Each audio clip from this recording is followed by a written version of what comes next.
Good evening. All right.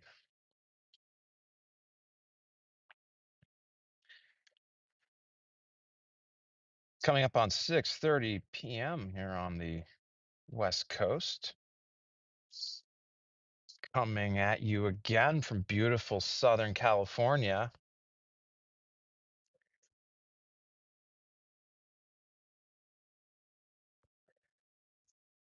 And we'll get started on time. So hi, once again, Mike Brock. Hi, how you doing? Author of Notes from the Circus, doing another Substack live. Tonight I want to talk a little bit about political philosophy. Um, which is maybe a bit of a detour from talking about daily events and everything that's going on, which is terribly important, I understand, and I continue to watch with horror as this political disaster unfolds in front of our eyes. It's the I will say, although I'm not really, I might write about this like I don't know tonight or tomorrow morning. I mean, I mean, the Harvard like uh, moves today with basically the canceling of student visas and uh, the banning essentially of foreign students from Harvard University is like deeply troubling for many reasons. But I'm not going to talk about that tonight. I think what we need to talk about, because I haven't had a chance, with everything going on, to really sort of double click on one of my bugbears, which is libertarianism and anarcho-capitalism, and to a lesser extent, Ayn Rand's objectivist philosophy. And I think these are really important things to talk about because these ideologies are like very influential among business elites, Silicon Valley elites, um, and especially in like the crypto world. If you talk to people who work in like Bitcoin or crypto, these political ideologies, I mean, drive a lot of their thinking. And I'm going to talk about this tonight. I don't know how long this will go. This is something that I've been,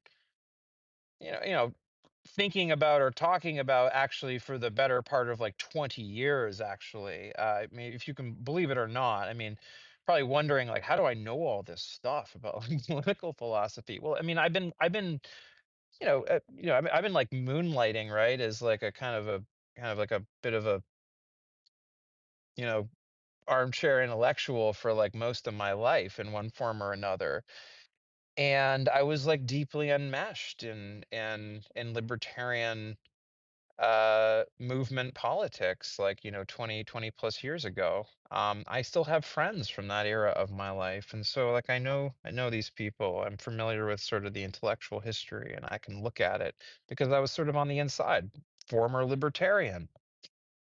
But I grew up. I became wiser with age. um but I don't want to start there. I don't want to start by talking just simply about libertarianism and my issues with it. I will get there. But I think we should start maybe with a more fundamental stance that I have.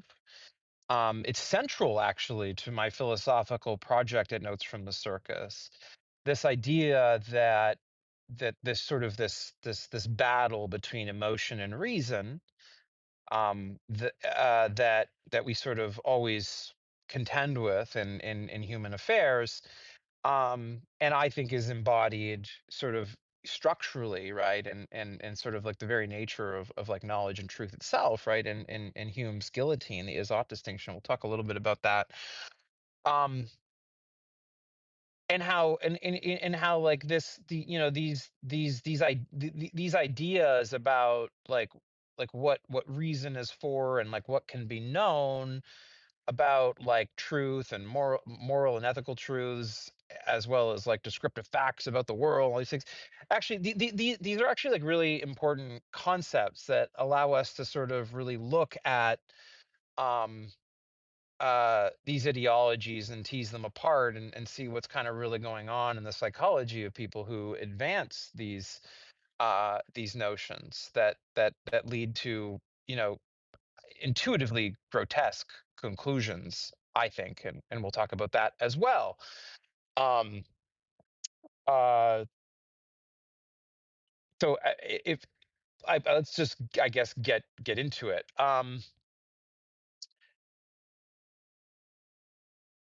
So I think that, like, one thing that happens among smart people, right? I mean, it's happened to me. Like, it's like everyone who sort of has a tendency towards, like, whatever you want to call it, like engineering type thinking, scientific type thinking, systems thinking. There's different ways people sort of like describe this uh, cognitive predilection. There's this danger um, that we have in front of us, which is that, like, reason reason is, as Hume said, is a slave of the passions. So a way of putting that, right, is to say that, like, you know you can reason your way towards anything, really, right? Like, so, like, just, to just, like, think about it simply, like, how could I go about wiping out the human race? Well, I mean, I could think of scientific ways of doing that. I could think of creating a biological super weapon, right? Like, I mean, like that, like, you could use reason to accomplish that goal. And so, like, Hume sort of is saying, like that, reason isn't good or bad. It's a tool, right? It's a slave to the passion. That's Hume's guillotine, and sort of the nexus of the is-ought distinction. It's very important. This is like a very important concept, because, like, this is, like, at the root of a lot of moral and ideological confusion, if you ask me. So, I mean, reason can be used as a weapon. It certainly can be used as a weapon. I mean, like, the Nazis used reason to figure to uh, build death camps. They used reason to exterminate the, the Jewish population. I mean, they used reason and logic and processes and chemistry and science to, like, to run the gas chambers. Like, this idea that reason is truth is one of the more dangerous, like, ideas in ideological thinking. And, like, that's why, right? Like, reason is a means. It's a means. And that has to be, like, reminded.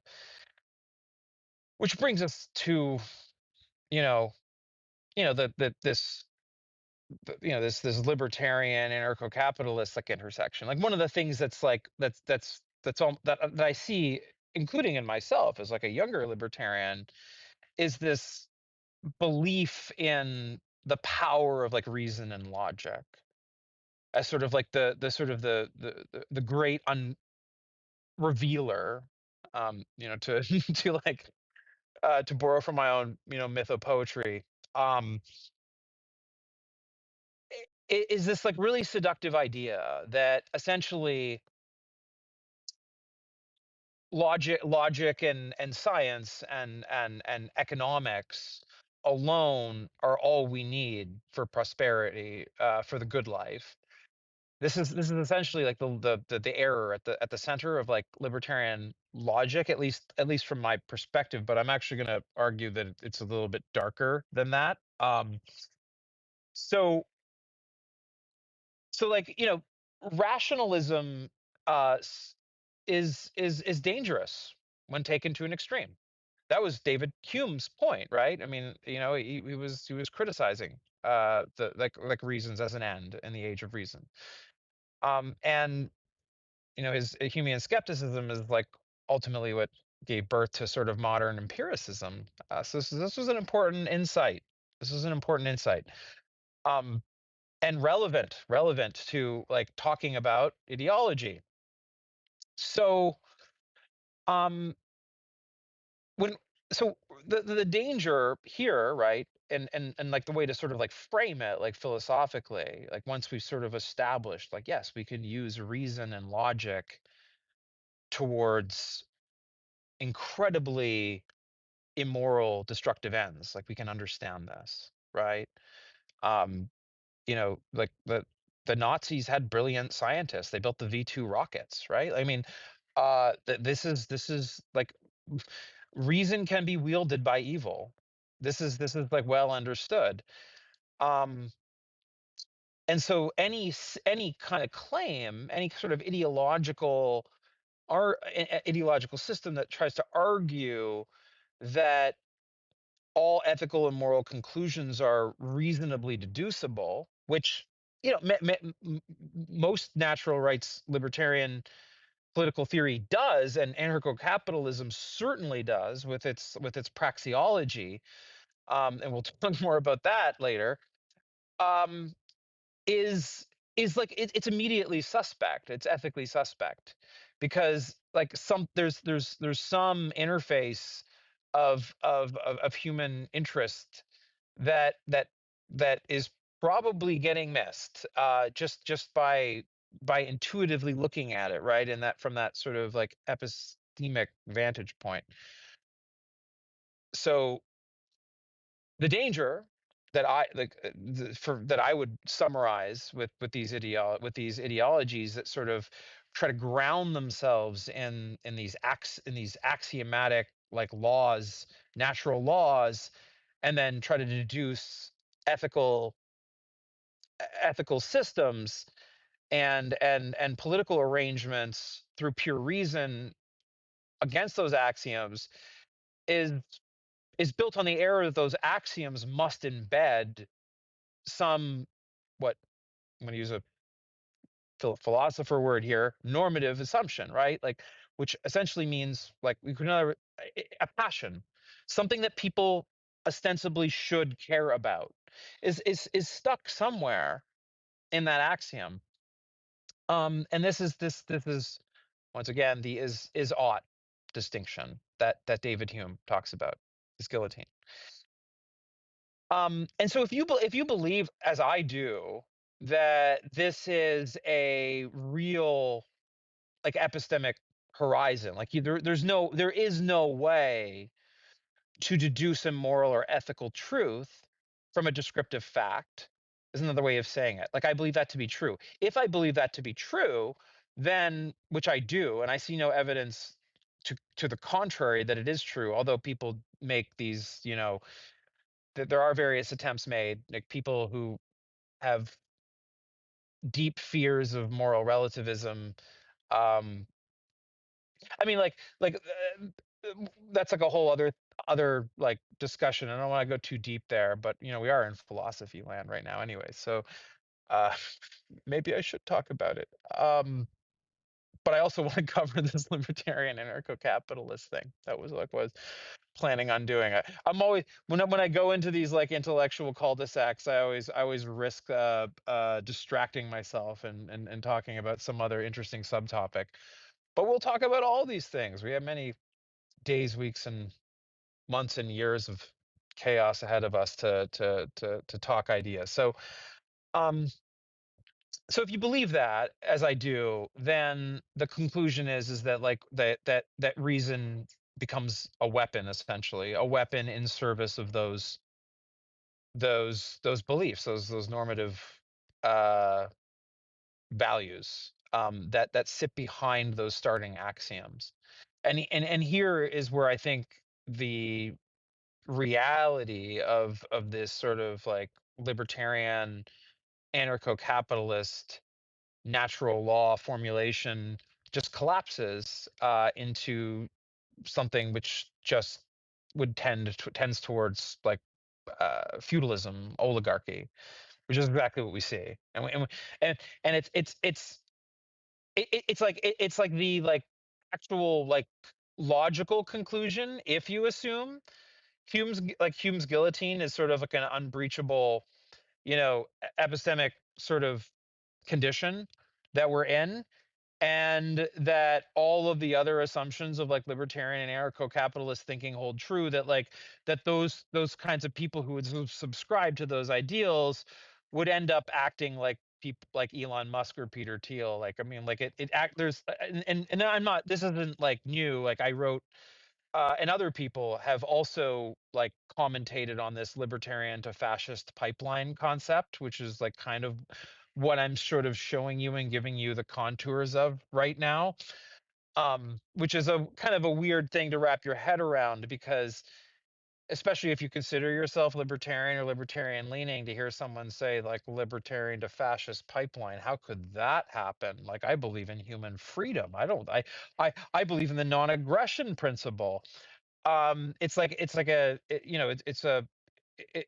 sounds very provocative, but there's this like fundamental uh ethical instability, right, in the sort of the meta ethics, the justification layer of libertarian and anarcho-capitalist thinking, that like collapses in a very fascistic direction if you're if you yourself like are situated in such a way that like, one, like, well, here's an important thing to understand, is that like libertarians and anarcho-capitalists think that property rights are inviolable, right, that they're like an extension of your own right to life. And so like when they get when push comes to shove and it's between their property and like, your ability to like, feed your children, right, through like a potentially like a redistributive welfare program, well, there's no contest. Like, it's like they have no obligation to help you. Their property is more important, right? um and so there's this sort of like inherently sort of like feudalistic sort of core to libertarian anarcho-capitalist ethic that just like redounds in that direction. Um, so that, I mean, that's like kind of my like high level analysis there. I think, I mean, and this is relevant once again. Like, I mean, we can talk about how there's lots of like really insane real practical problems that are unfolding in real time, and we talk about those every day. But like, I'm talking to you about this because like people in Silicon Valley, like Silicon Valley people, in crypto and Bitcoin, and these guys that are like lobbying the senators and members of Congress right now to like push this stablecoin legislation through Congress right now. Like a lot of these people like believe this shit, right? And so I'm telling you about this and critiquing this as sort of a way of illuminating for you how these people think. They think this way, um, and it's and there are some like psychological features of these people that like you that we need to sort of unravel, right? And it's something that I sort of viscerally learned a lot about as I like moved through the libertarian movement and then out of the libertarian movement and then looked back and like saw how like various people evolved within the movement. And I think that, I mean, I identified what I see as like some very like particular psychologies that I think are very predictive of how people like ultimately like will play their cards, like when forced to make the hard choices. Like you saw, I mean, with the Rothbardian libertarians, and we should talk about Murray Rothbard at some point. um like they all just like they they set up like libertarians for Trump in 2016, like this like motherfucker like Lou Rockwell and and Walter Block and these like pieces of shit. Like, these guys are like, I mean, there's like so many like actual living examples of the libertarian to fascist pipeline. Um, it's actually absurd and hilarious when you think about it. But I think, the thing that I think draws a lot of these people in, to these ideologies, right, is this there's actually something beautiful about the sort of the systematic thinking around these sort of like praxeological, like, ethical frameworks. Like human action, uses this human action as sort of like the irreducible, like, primitive around like which, like, you sort of like build this ethical system. This, Austrian economics needs its own, like, several hours of me ranting that's related to this as well. But I mean, it's seductive because, like, the human mind craves coherence, certainty, and order. And what these libertarian and anarcho-capitalist philosophies give people is they give people, like, they give them that. They give them this sort of like self seemingly self-consistent ethical system that has, that can answer sort of like any problem. The problem is like when you like push or prod at it, there's like actually like some like pretty like repugnant, uh intuitively fucked things that happen, if you take these things to their logical conclusion. Because, well, human reality isn't a closed logical system. Human reality isn't mathematics, despite how much, like, engineers and systems thinkers want to reduce it to. um, when you try to reduce the full complexity of human experience, like our needs, our vulnerabilities, our interdependencies, our moral intuitions, to a set of axioms, about property and aggression. I mean, like you're gonna lose something in the translation, and that's what happens, right? I mean, and what's funny too about that position, and it is funny. It's like ironic, like truly ironically humorous that the Austrian tradition, very much like tied to the libertarian tradition for all intents and purposes, um, is very proud, right, of sort of like being associated with the subjective theory of value and the economic calculation problem, like Mises and stuff. So like it's interesting here because like these two sort of like aspects of the Austrian and libertarian tradition are directly nodding at Hume's guillotine here, right? They're nodding at the Izzat distinction. And then they like just like dump into this praxeological view that like just like kind of like pretends to solve it but doesn't really. It just sets the stage for a political arrangement that looks like feudalism. That that that, that that's like, to me, like, at the most sort of like technical philosophical critique, like that's my attack on most libertarianism, right libertarianism, and anarcho-capitalism. And it's not surprising too, right? Like when you think about like who are libertarians like in your life, and like it's like it's always like fucking, 20, late teens to early 20s, like something, like usually men, sometimes women, but usually men, um that are like attracted, like, to the, they're usually like in engineering programs, or science and engineering on university campuses, and they like read fucking Atlas Shrugged, and then they're like off to the races.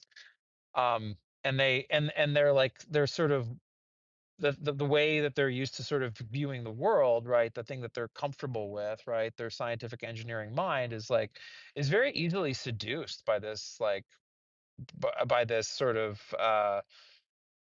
way of thinking about the world, this seductive illusion that you can sort of like think your way to perfect justice without like ever grappling with like the messy reality of human need, vulnerability, and interdependence, which is the, well, I mean, let's be honest. I mean, like, I mean, the psychological appeal runs deeper than intellectual immaturity. I mean, in a world of bewildering complexity and moral ambiguity, I mean, who among us like hasn't like yearned for like absolute certainty? Like we all do, like I do. Like I want to know all the answers to the universe. I've been thinking all the fucking time about it. But I mean, like for clear, for clean, clear answers, right? Like we want that, right? Like I want that. It's like, where do we, where will the certainty come from? So I mean, like the promise of a coherent system that like resolves all contradictions and speaks to something, and speaks to like all of our sort of like concerns and worries, right? It like it pets this sort of like, like primal thing within us, and makes us like, it makes us feel like peaceful and calm. It's like I understand everything now. I know the truth. Um, but this is exactly why we have to approach these things with such skepticism, um because like this is the risk of the totalizing ideology. um we've talked a lot about like Hume's guillotine, right? And I talk about it a lot. I think it's like it's probably the most important philosophical concept that like everyone should know about in the age of AI, because it's incredibly relevant in the age of AI. um I've talked about it before, but I'll talk about it again. But basically, in the 18th century, David Hume, the famous Scottish philosopher, identified something profound, that there's an unbridgeable logical gap between descriptive facts and normative values, which is to say, no amount of empirical observation can by itself tell us what we should value or how we should live. That's what Hume observed. And we talked about this like earlier, right? And the reason why that's like such an important thing to think about is that in the age of AI, when you're really trying to think about like this the ethical calculations that we need to be calculating around the role of artificial intelligence, artificial general intelligence, like embodied AI, like we're putting robots on this humanoid robots on the streets with like AI. Like, I mean, like we have to think about like where are we as moral agents? I think I'm a moral agent that has certain rights and obligations in social society. I have a pretty developed view on that. I'm like a liberal philosopher, public liberal philosopher. Uh, but I mean, like understanding what makes an ethical quantity is really really important, and Hume's guillotine is like critically important for this, because um when we're living in a world where people are trying to argue for truth through like numbers and logic, and I've talked about the logic of technology, this concept of technological determinism. um like people have to have the intellectual tools to understand that like there is no truth there, right? Like we could build a spaceship that goes to Venus, or we could build a spaceship that goes to Mars. There's no objectively right answer. Technology, the logic of science and technology doesn't tell us where to go. It doesn't tell us how to live. It doesn't tell us who to love. It doesn't tell us anything about what the good life is. This is critically important. Um, I mean, this isn't just academic philosophy.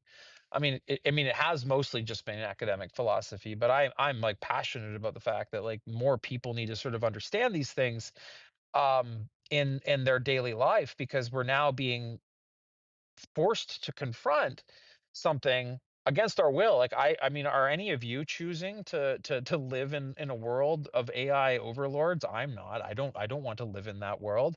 And but so I mean, we have to contend with these like very important philosophical concepts because they are important, and they allow us to like reason about like what it is like we can and should do in order to preserve our humanity, our agency. um so Hume showed us that you cannot derive an ought from an is. um you cannot build a bridge of pure logic from observations about the world to conclusions about how we should live in it. Like, that's bears repeating over and over and over again. um I mean, the gap. I mean, the gap can be. I argue the gap can be crossed, but it can't be crossed through logic and reason. It's crossed through the construction of I would say meaning, right? Values and moral intuitions with a sense of human dignity that doesn't get reduced to axioms. Like, my sense of human dignity is not something that shows up in a formula. Um, but libertarian rationalists and anarcho-capitalists pretend this gap doesn't exist. Um, they claim their objective. They would claim to you that objective reason can solve moral problems without subjective assumptions. They insist they're just following the logic to its necessary conclusions. So, like, an example of this um, is like, let's go back to the 2008 financial crisis, right? Ron Paul, right? The Ron Paul revolution. I mean, I was kind of like a bit of a Ron Paul like supporter back then, so I'm literally criticizing myself. But I think that I think so. I think that showing that you can intellectually and morally develop, I think, is really important, and criticizing your past self is always healthy. Boy, I was young and stupid. But anyways, the libertarians at the time really were taken by this idea, as the financial system was teetering on the brink of collapse, that what should really happen is the government should do nothing, that the banking system should simply be allowed to collapse, and banks and their depositors, businesses, can all work out the solvency insolvency crisis in the courts, and all economic actors are going to have to pay the Pied Piper of their lack of diligent sort of economic choices. Uh, Basically, the argument that the economy was built on lies, and that we basically had to wash the lies all away by like allowing essentially this great unraveling of the financial system. I mean, this is what they thought. Like, they thought that like this was just like a morally necessary cleansing. And I know some of these people, like, I believe they like believe this. Like, they believe that, the rehypothecation of like money and sort of fiat banking systems is literally a form of fraud, and that those of us who like profit off this system or whatever like that, like, if we lose our entire life savings, I mean, there there is sort of like a sort of a failed sort of like pull yourself up by the bootstraps like moral responsibility that we have failed at to understand sort of like the laws of Misesian banking or whatever the fuck that they say. And some of them like really think like this. This is like really like in the psychology of libertarians. Like, if you sit down with them and like, they don't necessarily like advertise this, but if you get them like in a quiet like bar or something, and do an argument, like, yeah, they think that this financial system, the US dollar, the Fed, uh it's all just like it needs it's just a ticking time bomb. And some of them think that we should actually accelerate the collapse of this system, and that necessary cleansing will lead to a more pure, uh ethically clean uh economic system built on like pure market principles. Um, so I mean, I'm not. I think this. Yeah, I mean, this is stupid. It's stupid ethics. It's an ethical system that like is weirdly obsessed with the ethical purity of initial conditions of how the system started, and is like weirdly like dispassionate about absolute conditions and uh eminent consequences of actions that could lead to like loss of human life in the here and now. It's so I mean, yeah, but this appeals to people because it's like so logically consistent. Um, so I mean, but anyways, they I mean they're able to then rationalize what you and me would intuitively see as just like intolerable human cruelty on a grand scale. Um, but to them, they see the opposite. They see everyone living a lie and the collapse being a moral cleansing. So it's a pretty like it's pretty crazy psychology when you actually like really like pull back the layers. Um,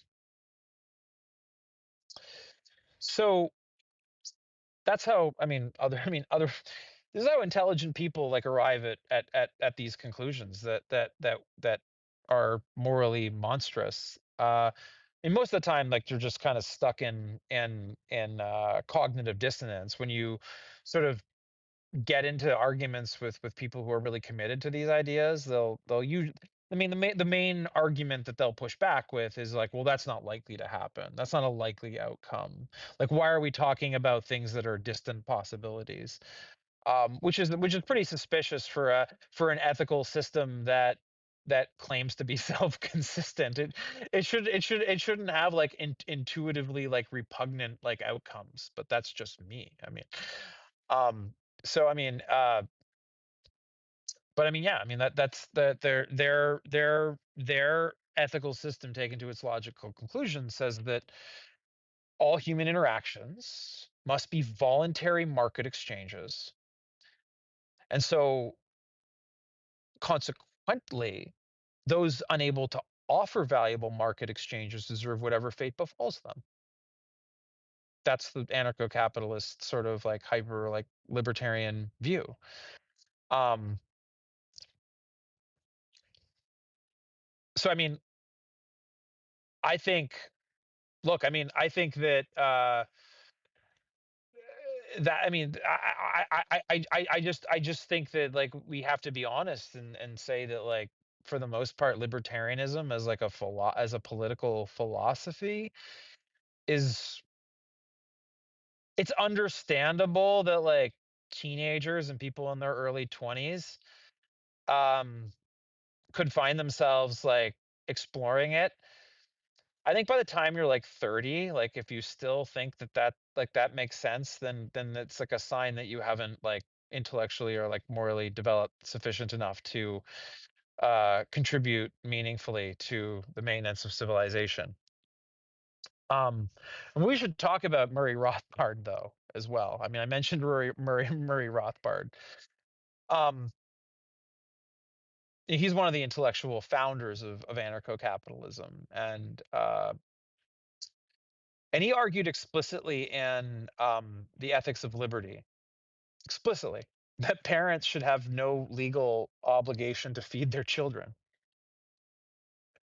Um, I mean, like basically, he basically argues that like that if that in a truly voluntary society, um, if a parent were legally forced to feed and clothe and house their children, then they're essentially slaves to their children. And so one of the godfathers of anarcho-capitalism, Murray Rothbard, basically suggested that it's like basically legal. It should be legal to just abandon your children and or refuse to feed them, and force them to stand on their own two legs. And if they die, well, that's sad.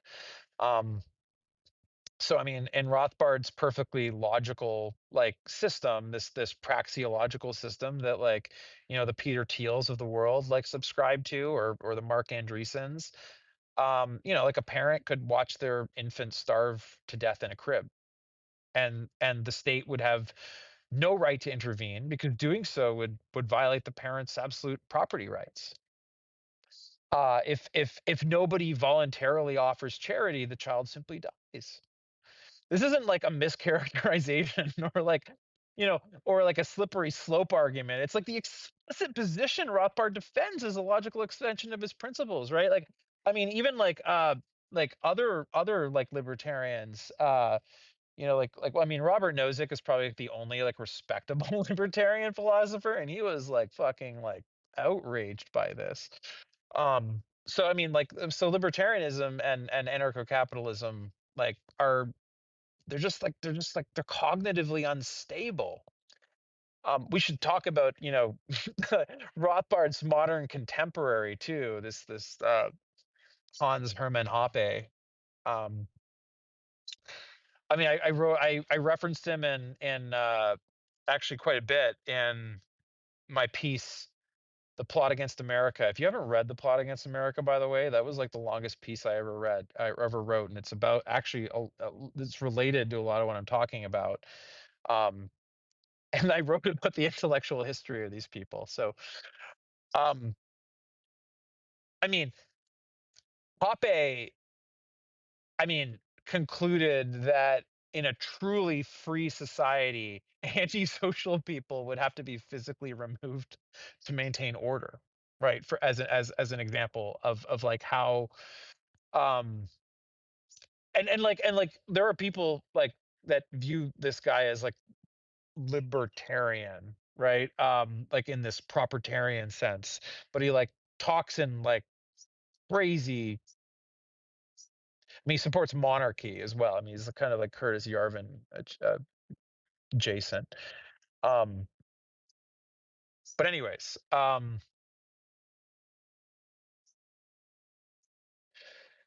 that's my like I guess hard hitting attack on the core of libertarian and anarcho-capitalist thinking, which has infected Silicon Valley.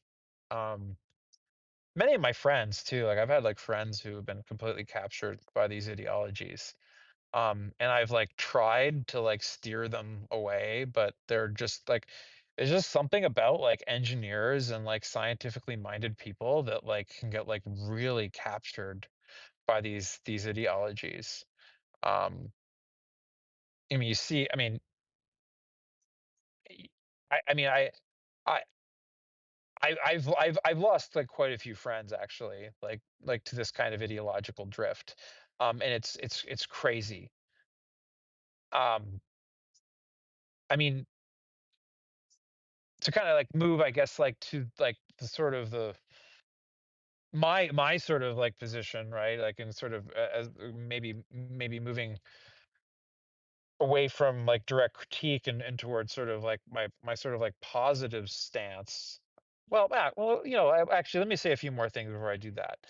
Um, I mean, I would generally, I would generally say, sort of like capstoning this is sort of like what are like what are like my takeaways, right? As like from my liberal philosopher stance, looking at these things like at a high level, the sort of the moral philosophy lesson here is that like pure reason without emotional grounding becomes mechanical nihilism. It creates cold abstractions that care nothing about the human soul. Pure emotion without rational discipline becomes unmoored, collapsing into tribalism and reactionary impulse. That's my sort of like overarching claim that when reason becomes divorced from empathy, solidarity from moral seriousness, it doesn't just lead to cold conclusions, it actively creates harm. This is the dark irony, right, of pure rationalism. Systems designed to maximize human freedom often justify profound unfreedom for many, right? Philosophies aimed at human flourishing end up rationalizing human suffering. These things are true. Like we see them, right? Like, like if we wanted to maximize Elon Musk's freedom, say like, Elon, we want you to be able to literally do whatever you want. You want to go to Venus, you want to go to Mars, you want to go to Jupiter, you get to do whatever you want. That's like a rule. What would that mean? It would mean we'd like he'd be able to like demand tax dollars be given to him in order to accomplish his goals. That would reduce our freedom to increase his, right? There's like this idea that like everyone's freedom can just be dialed up to 100 at the same time is like we know that's a bullshit concept, right? That there's like that we inhabit a social space with shared resources, limited resources.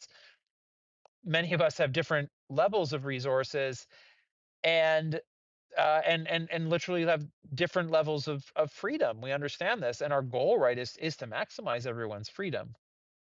Um, and but different people want different freedoms, and we have and part of like the liberal project is to try and find a way to like negotiate that, right, through democratic deliberation.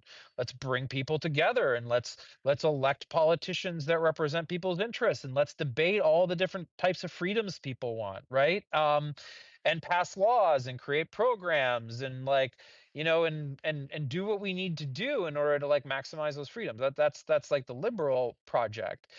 um but like that's not, that's clearly not the project that's going on in Washington right now. Instead, we see this starve the beast strategy, right, this cold calculation that is going on right now, right, to create a fiscal crisis. um and I mean,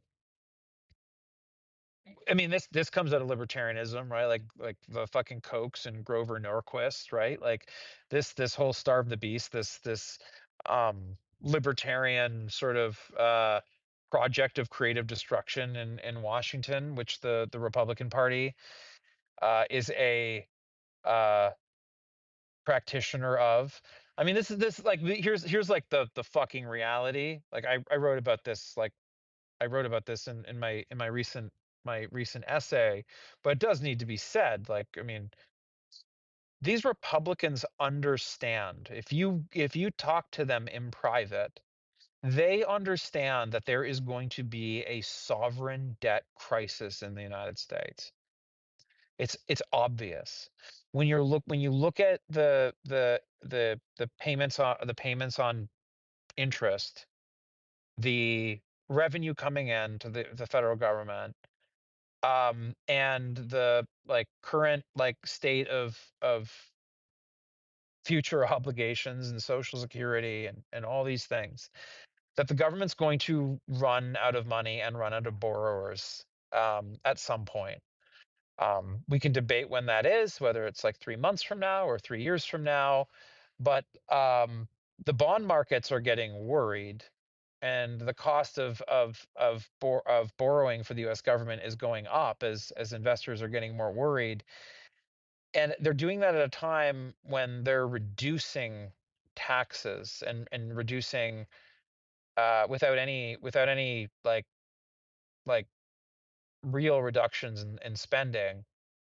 They know that this is going to create a crisis, and like libertarian like the motherfuckers like Grover Norquist have sort of like waited for this moment, because what they are going to do is when the government does truly run out of money, is they're going to go before the microphones and they're going to say, guys, it's just fiscally irresponsible to continue to fund Medicare and Medicaid and Obamacare. Like we have to pay for like the military and stuff like that. Everyone's going to have to basically pull their tighten their belts. And this is what they've wanted. They want to create a fiscal crisis that that they can then use to sort of prove to the American people that these programs were never sustainable to begin with. But they're intentionally, by reducing taxes, like without any sort of like fiscal offsets, they're engineering this crisis. And that is what is happened. That is what they're doing. Like that's what they're doing. Um, and they've said it. Like they've said that that's what they're doing. like like like I mean, like look at like just like research Grover Norquist and the sort of like drown the government in a bathtub rhetoric and stuff. They've been like dreaming about this for like decades. And so anyways, got to some went through some like philosophy, and then I just had that rant there. That's my like yeah, that's my core rant, I guess, for today. I'm happy to, to maybe maybe do a few questions, or respond to some comments for the last like 10, maybe 15 minutes. If anybody wants to, what are our options? Um, Look, I mean, we're in a we're all in the same boat, uh, as it pertains to sort of the economic consequences ahead of us. Um, I mean, there's no one thing to do, right? The main thing that's I think everyone really needs to be thinking about, because like hard economic times could be coming, right? If we do if Trump does, and I think he might think defaulting on debt, on the federal government's debt, as he has done many times. He's gone bankrupt many times. I think he might just be like, you know, crazy enough like a fox to think that that's how we actually solve the debt problem, is by engaging in some sort of like deal with the debtors, pay them back like 50 cents on the dollar or something. If Trump does something like that, or forces a situation like that, you probably have a collapse of the dollar. Most US banks probably fail. You probably have 50-60% unemployment in the United States. It's like maybe worse than the Great Depression. And that I mean, and it's hard to tell people like what they should do about that. But that's how precarious the situation is. We have literal like fucking toddlers like running the government. Fascist toddlers. That uh, I mean, and what's even more dangerous, quite frankly, is these crypto people. These crypto people want and expect this outcome to happen. They have this accelerationist notion that yes, the dollar is going to collapse and everybody who owns crypto is going to be rich, because Bitcoin and Ethereum and these other like crypto assets are going to become the new money, and they're going to be these like rich like financial overlords that got in early before the crash happened. This is serious. Like this is serious. Like these fucking people like believe this, and they actually want to bring about the collapse of the US dollar.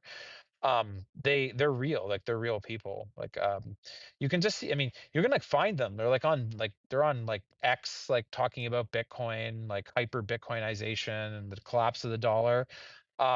Yeah, they're accelerationists. They want this to happen. Uh and a lot of them are like actually like in and around like Donald Trump and in the Trump administration. They're like connected to a lot of these crypto VCs, venture capitalists.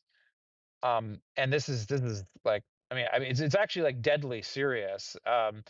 And they don't like, I mean, I used to kind of like work with a lot of these people, and so they don't like me talking about this shit. They've like, I tweeted out that I had this tweet on this that I put out there that caused a lot of people to like reach out to me and like suggest that I was like, they were suggesting that I was like threatening violence, which I wasn't. I'm not, I would never do that. Um, but I made this sort of the suggestion of like, I was sort of saying like, to the accelerationists, if you get your wish, right, and you collapse the dollar and I mean, there's going to be a lot of angry mobs and yeah, I'm like, if like, yeah, like while people are gathering their torches and pitchforks, if people want like my opinion on who caused the problem, I'm like, I'm not, I might tell them, right? And they took that as like a threat. I mean, I don't think that's a threat. I mean, like, don't, I mean, how about like not causing, how about not getting us to that situation where we're like living in a fucking Mad Max world, like in your fucking crypto dystopia. Um, I mean, I think it's evil um to have that position to begin with. But like to the extent someone would like accuse me of evil for suggesting that I might like point out to the angry masses, like, hey guys, like those guys like intentionally did this. I mean, like that. I mean, I'm sorry, but like, change your behavior in the now, so in the future, fingers don't need to be pointed at you. How about that as a response? So I reject this accusation that I called for violence. I did not do that. Um, um, all right. What other questions? This is fun. Let's have questions. Why not create a system where everyone has a chance? I mean, why not create a system where everyone has a chance to thrive? I mean, that's what I'm hoping I'm doing, right? With like my sort of like liberal project, sort of updated 21st century liberalism. That's what I want. I want that, right? I I love people. I love humans and all the crazy things that humans do, the fun things we do, right? The creative sides that of us, and all like the weird and different like music we like, and uh different ways we party, the different ways we create families. Like, I mean, yeah, I want to live in a world where people get to sort of explore like the good life. That's my goal. These other guys are talking about like efficiency and like technological accelerationism. I don't know what the fuck that has to do with humanity. So anyway, have any other questions? Or proposed topics that people want me to respond to? I'm happy to just riff. Willing to go for a little bit longer. Um, you meant oh, so what about the opposition? Do they know what is happening? And if so, what are they doing about it? Are you referring to the Democratic Party, the opposite? Like when you say the opposition, are you maybe like not sure? Um, as I said yesterday, I mean, as it pertains to the sort of the official political opposition in the United States, the Democratic Party. I mean, I think this is a party that does not know how to fight in this moment. It's a party of like focus groups and consultants, and they're trying to like figure out what like menu of policy options they have to put on the table next year in the midterms to win the elections. This is this is disturbing, because like, I mean, there's like more like pressing issues that have to do with sort of like the basic maintenance of like the rule of law and the constitutional order that they've convinced themselves voters don't care about, which they think is their lesson from the 2024 election. Okay, JR says, what do you know about Peter Thiel and his value system? I mean, he's a neo-reactionary. Uh, he He believes in sort of a, I mean, he believes in like having a sort of a monarchy. I mean, if I were to steel man like the world that I think Peter Thiel wants to live in, yeah, he wants to like have like, a sort of, a monarch, maybe looks like the King of Jordan, or like the Emir of Dubai or something like that. Um, that um isn't democratic, but like supports this sort of like America that's like run by a king. And we have this sort of like, Dubai, UAE, like Singaporean style capitalism in the United States. And that people like, and that he would be like a very powerful oligarch in that system. And this is like what Curtis Yarvin believes in. This is what they this is what they think will lead, like, and they think of themselves as like these philosopher kings, and uh and sort of the natural rulers of the world. They're the ones, like, Elon is like, SpaceX is like, is going to take us to the universe, and and these AI companies are going to, like, rule our lives, and the oligarchs that run these companies will, broker power, in the court of the new American monarch. This is what JD Vance wants too. I mean, this is it's not even like like they talk about this openly, really. I mean, if you go and like, I mean, I've written about this, right? I mean, I wrote about this in the Plot Against America piece myself. Uh, Gil Duran like writes about these guys. I mean, this is what they believe. I mean, they meet and they have like discussion salons, and like, in Atherton at like their fucking mansions and stuff, around like these sort of like really dark philosophical ideas. um I mean, that's what they want. That's the world they want. And I mean, and the reality is that, like, it's not likely to be rainbows and unicorns. It's going to look like fucking Russia. It's going to look like a Putinist or a Orbanist like regime, a corrupt regime where like people like me basically just end up getting disappeared because like we won't shut up about powers, you know, um, denial of human dignity. That's the world they want to live in. They think that you, as a voter, don't know what the fuck you're talking about, and you shouldn't be involved in any decision making. That's what they're actively trying to build, that world. Um, that's why they want to dismantle the U.S. federal government from the inside. They want to weaken state capacity, weaken its regulatory capacities, to force us into a situation where essentially we have no choice but to hand more control over to these corporations.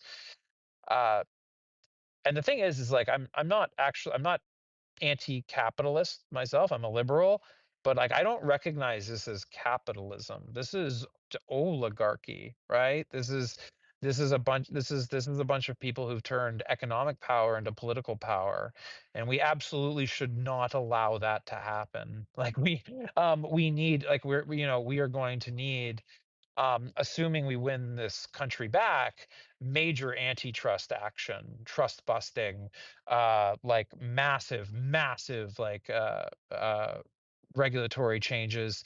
We need to like overturn Citizens United. This is insane. Corporations should just basically like not be allowed to like fucking donate to political parties, and like at all. Like we've just like this is insane. That's like um where I am on that. Have these would-be techno-feudalistic overlords ever studied ecology? I mean, maybe. I mean, like, someone like Mark Andreessen, like, like sees himself as like a polymath that like understands everything. They definitely view themselves as like philosopher kings. Um, that totally like grok the whole the world and understand it like better than you and me, and that their wealth is sort of a proxy proof for the superiority of their judgment. What else? What else? Anyone else have any questions or comments before I wrap up tonight? Do I know Dave Troy? If so, you're aligned with his thoughts on the tech. I do. I don't know tech Dave Troy personally. Um, I mean, if I'm being honest, I mean, Troy's a little bit more. Dave Troy's like a little bit more conspiratorial than I am. I think these people are like deadly serious. And I strongly believe by firsthand experience that they believe the things that I say that they believe. But some of Dave Troy's stuff, like as somebody who's like actually like a former insider in Silicon Valley that actually knows some of these personalities up close, I think like some of his sort of like more sort of like conspiratorial takes don't resonate with me as it's like the reality is already so bad that we don't have to like make up like fake conspiracies about like what these people are doing. Like it's pretty obvious what they're doing, and what they're doing is like obviously pretty bad. It's actually like, as I was saying yesterday, around people's sort of psychological inability to sort of accept how bad the situation is.